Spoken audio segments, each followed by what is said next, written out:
박영선 주연의 연극과도 같은 소식입니다. 이틀 전 오세훈 후보와 TV토론을 가진 박영선은 토론 당시 천안함 폭침은 북한이 한 것이라고 말한 바 있습니다. 그런데 천안함 폭침을 북한 소행이라고 생각하는 듯 발언한 박영선이 북한의 천안함 공격을 천안함 침몰 사건으로 변경된 대북결의안 수정안에 찬성표를 던졌던 사실이 확인됐습니다.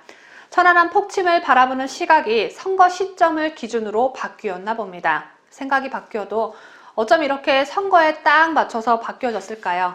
국회 의안정보 시스템에 따르면 북한 천안함 폭침, 2010년 3월 26일 당시 여당이던 한나라당 소속 원유철 국회 국방위원장은 북한 도발 3개월 뒤인 2010년 6월 23일 북한의 천안함에 대한 군사도발 규탄 및 대응조치 촉구 결의안을 제안했습니다. 결의안은 천안함 침몰이 북한의 어뢰 공격에 의한 것임을 분명히 하면서 이를 명백한 침략 행위라고 강력히 규탄하고 북한의 진심 어린 사죄와 책임자 처벌, 배상, 재발 방지 약속을 요구하며 북한의 모든 도발에 정부가 단호한 대응 조치를 취할 것을 촉구하는 내용을 담았습니다. 그러나 당시 야당인 민주당은 제대로 된 조사가 이뤄지지 않았다는 의문이 드는 상황에서 균형 잡힌 결의안을 채택할 필요가 있다며 대북결의안 수정안을 제출했습니다. 수정안에는 북한 도발을 강력히 규탄하는 문구들이 변경되거나 삭제됐습니다.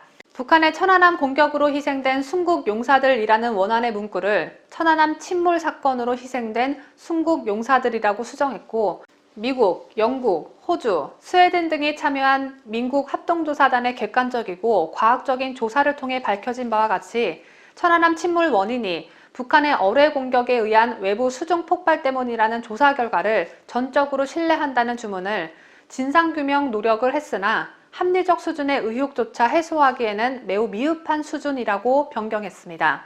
특히 천안함에 대한 북한의 어뢰 공격은 남북합의와 국제법을 위반한 명백한 침략 행위이며 대한민국에 대한 중대한 군사도발 행위로서 결코 용인될 수 없는 범죄 행위라고 규정한 원안 문구를 삭제했습니다. 이 거지 같은 수정안을 박영선은 찬성한 것입니다. 박영선은 당시 야당 국회의원 신분으로 천안함 폭침과 관련한 터무니없는 의혹 제기에 앞장섰습니다. 그랬던 박영선이 이제 와서 표얻기에 급급한 나머지 입장을 싹 바꾼 것입니다. 이뿐만이 아닙니다. 박영선은 천안함 폭침 6개월 만에 박지원 당시 민주당 의원이 발의한 쌀 대북 지원 촉구 결의안에도 찬성했습니다. 유족들 입장에선 억장이 무너질 일이죠. 내 자식의 목숨을 빼앗아간 자들에게 우리의 쌀을 지원한다니.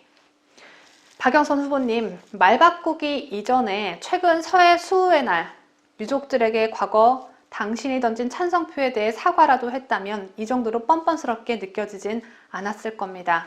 진정으로 자신의 과거 태도를 뉘우치는 게 아니라면 이런 위선은 제발 좀 그만 떨어댔으면 좋겠습니다. 이런 가운데 지난해 서해 수호의 날 기념식에서 문재인에게 천안함 폭침이 누구 소행이냐는 질문을 했던 고 민평기 상사의 어머니 윤청자 여사가 올해 행사에서는 문재인의 아내 김정숙을 밀쳐내며 쓴소리를 한 사실이 뒤늦게 확인됐습니다. 지난해 윤청자 여사가 문재인에게 질문을 던진 그 순간 김정숙은 윤 여사를 매서운 눈빛으로 째려보는 바람에 큰 논란이 일었던 기억이 납니다. 천안함 폭침에서 희생된 고 민평기 상사의 어머니인 윤 여사는 지난 26일 제6회 서해 수호의 날 기념식에서 문재인의 연설이 끝난 뒤 자신을 포옹하려는 김정숙을 손으로 막고 밀어내면서 난 문재인 대통령 싫다고 말했다고 민평기 상사의 형인 민광기 씨가 밝혔습니다. 작년엔 표독스러운 눈빛으로 윤 여사를 째려봤던 김정숙은 당시 논란을 의식해 보여주기식 포옹을 시도했던 것으로 풀이됩니다. 어제였던 31일 민 씨에 따르면 윤청자 여사는 김정숙에게 뭐가 그리 무섭고 두려워 북한이 미사일 던진 것을 숨기나 어제 25일도 북한이 미사일 또 던졌잖나 왜 그리 북한에 벌벌 떠나 라고 물었습니다. 민평기 씨는 이 이야기는 모두 나중에 어머니께 들은 얘기라며 나는 당시 멀리서 보고 있었는데 김정숙 여사는 듣고만 있었다고 전했습니다. 뉴스데일리 베스트는 구독자 여러분의 소중한 구독료를 운영합니다. 여러분의 자발적 구독료 참여를 기다립니다.